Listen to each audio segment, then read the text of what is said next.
guys, my name is Joanna Brazil. I'm going to be talking about the internet and privacy.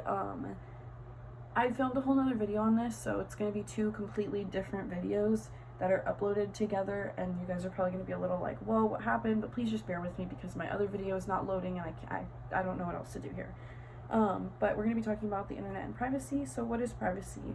In earlier days when the internet first came out, and it was identified as the right to be left alone. So people assumed that privacy online was the right to be left alone, but nowadays it's more considered the claim of individuals, groups, or institutions to determine for themselves when, how, and to what extent information about them is communicated to others.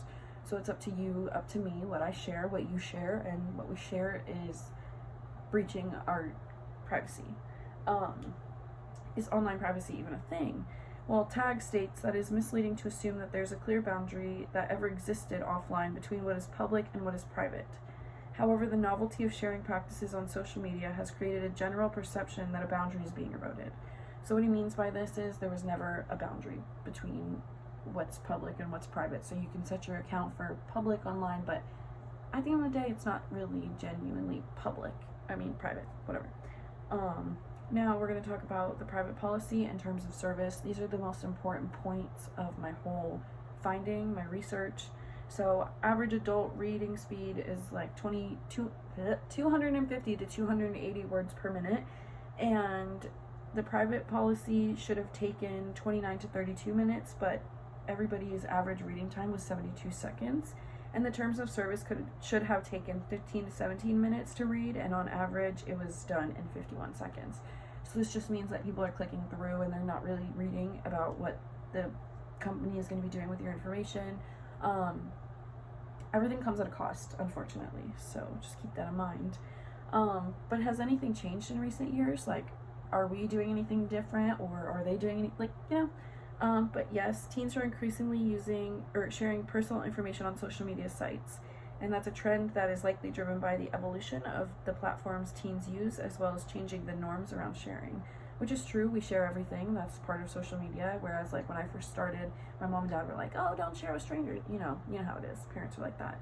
But 91% of people on social media post a photo of themselves, which is up from 79% in 2006. 71% of people post their school name, which is up from 49%. 53% of people post their email address, which is up from 29% in 2006. And 20% of people post their cell phone numbers, which is up for 2% in 2006. That's a big leap. But what they're saying is the more people are sharing, the less privacy you're going to have. At the end of the day, like, that's what the point is behind this. Like, if you're up there, or if you're out there sharing your photos, like, people are going to see them. The internet is a big place, and your digital footprint is forever. Does your info even matter?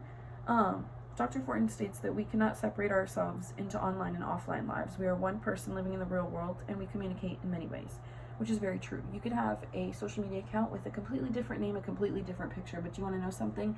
It's you. It's you at the end of the day, and you're communicating with other people, and that's fine. You do what you gotta do. I'm not judging, but what you put out there about yourself, even if it's under a mask, you could still be traced back to it. Yeah. So there's consent to use your data. There is mounting evidence that data subjects do not fully contemplate the consequences and personal risks of data processing. So what you post online, a lot of people don't consider what could go wrong with that. And that's okay. I feel like, when you post things online, you're not thinking about what the implications are going to be. But at the end of the day, in the back of your head, it should be there that, like, is this going to be sold online? You know what I mean? Like, when you sign up for something, you should know the risks for everything. That goes for everything in life. What is your data even being used for? The source of information can be from social media platforms or users, browsing and search behaviors collected knowingly and unknowingly to the users.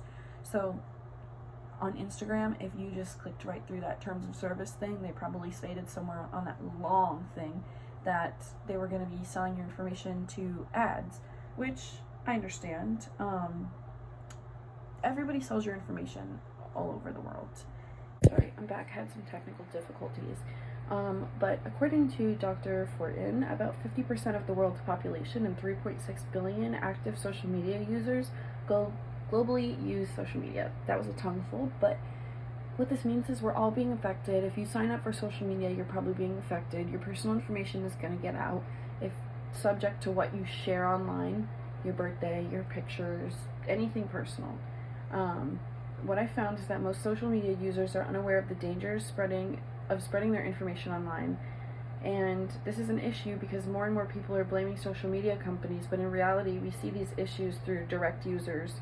And more than ever, personal information is being spread from user to user. So what you put out there is being grasped by every person on your account, and even people beyond your account. There are some risks, and we can talk about them. These concerns are particularly important for young people, as many of the risks to which they are potentially exposed online sexual exploitation, cyberbullying, these are all associated with disclosure of personal information. So whatever you put out there, it will come back to you. Whether you think it's your friend or somebody you're talking to online, it could be somebody you don't know, and it could be somebody that you're not even aware of, and you could think that they're your friend, but it's not that case.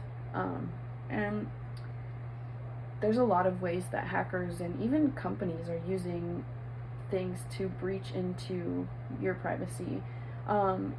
Like I said before, the links on Instagram, they can retrieve your whole account from that, and then they could take your information that you put out on your account. Therefore, like, anything you've sent on your account is now their information to delegate and go through. That's not very good. But how is this all connected to the course? Through my research, I found a lot of similarities between TAG, Dr. Fortin, and even the TED Talks. I believe that the topic of internet safety is a very important topic to read into. And if you have social media, it's very important to understand all of these things that can be troubling. And, you know, like, your safety is what's matter. Like, that's what matters at the end of the day. My personal takeaways are that I am going to start reading the terms of service and private policy.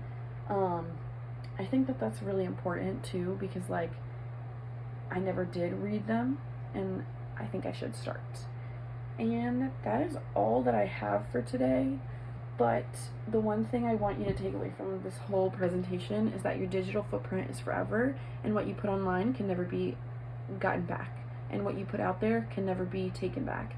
So be careful with what you say on the internet, be careful with who you trust on the internet, and like your parents used to tell you, maybe they don't tell you anymore, don't talk to strangers. Bye guys, hope you had a great semester.